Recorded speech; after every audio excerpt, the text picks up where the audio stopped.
ரொம்ப ரேராக கிடைக்கிற ரொம்ப சத்தான மிகவும் டேஸ்டான முடிக்கிழங்கு வறுவல் எப்படி செய்யறதுன்னு பார்க்கலாமா? இதை பார்க்கறதுக்கு முன்னாடி நம்ம சோறு முக்கியம் சேனலுக்கு இது வரைக்கும் நீங்கள் சப்ஸ்கிரைப் பண்ணாமல் இருக்கீங்கன்னா உடனே சப்ஸ்கிரைப் பண்ணிக்கோங்க. சரிங்க, இப்போ இதுக்கு தேவையான பொருட்களை பார்த்துடலாங்க. இதுக்கு நான் 1/2 கிலோ முடிக்கிழங்கு எடுத்திருக்கேன். நார்மலாக பார்த்தீங்கன்னா இந்த கிழங்கு டிசம்பர் ஜனவரி மாதத்தில் தான் பெரும்பாலும் இது கிடைக்கும். இது ரொம்ப டேஸ்ட்டாக மட்டும் இல்லாமல் ஹெல்த்தியானதும் கூடங்க. இது கொஞ்சம் வெண்டைக்காய் போல வழவழப்பு தன்மையோடு இருக்குங்க.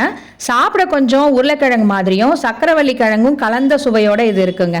இப்போ இதை செய்ய வேற என்னென்ன பொருள் தேவைன்னா, பூண்டு 5 பல், சிறிதளவு கடுகு, தேவைக்கேற்ப உப்பு, வரமிளகாத்தூள் 1/2 ஸ்பூன், 1/2 ஸ்பூன் ஜீரகத்தூள், மஞ்சத்தூள் 1/2 ஸ்பூன், 2 இனுக்கு கருவேப்பிலை, இது தாளிக்க ஒரு குழிக்கரண்டி எண்ணெய். சரிங்க, இப்போ இதை சமைக்க ஆரம்பிக்கலாங்க. இட்லி பாத்திரத்தில் ஒரு 1/2 சொம்பு தண்ணி சேர்த்து 1 ஸ்பூன் உப்பும் சேர்த்து கலந்து விட்டுருங்க. இட்லி பாத்திரத்துடைய அடித்தட்டை உள்ளே வச்சு கிழங்க நல்லா பரவலாக வச்சு இறுக்கமாக மூடி வச்சுருங்க. மூடி வச்சுட்டு ஒரு 20 நிமிஷம் வேக விடுங்க. 20 நிமிஷம் கழித்து ஓப்பன் பண்ணிவிட்டு பார்த்தீங்கன்னா கிழங்கு நல்லா இது போல் வெந்திருக்குங்க. இப்போ நீங்கள் இந்த கிழங்கோட தோலெல்லாம் உரிச்சிட்டு சிறு சிறு துண்டுகளாக இது போல் கட் பண்ணி வச்சுக்குங்க.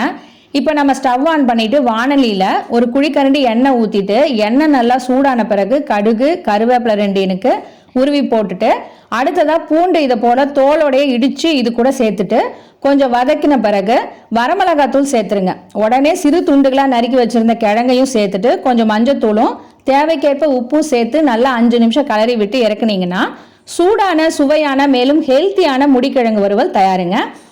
இப்போ நான் செய்த இந்த ரெசிபி உங்களுக்கு பிடிச்சிருந்ததுன்னா இந்த வீடியோக்கு ஒரு லைக் பண்ணுங்கள்.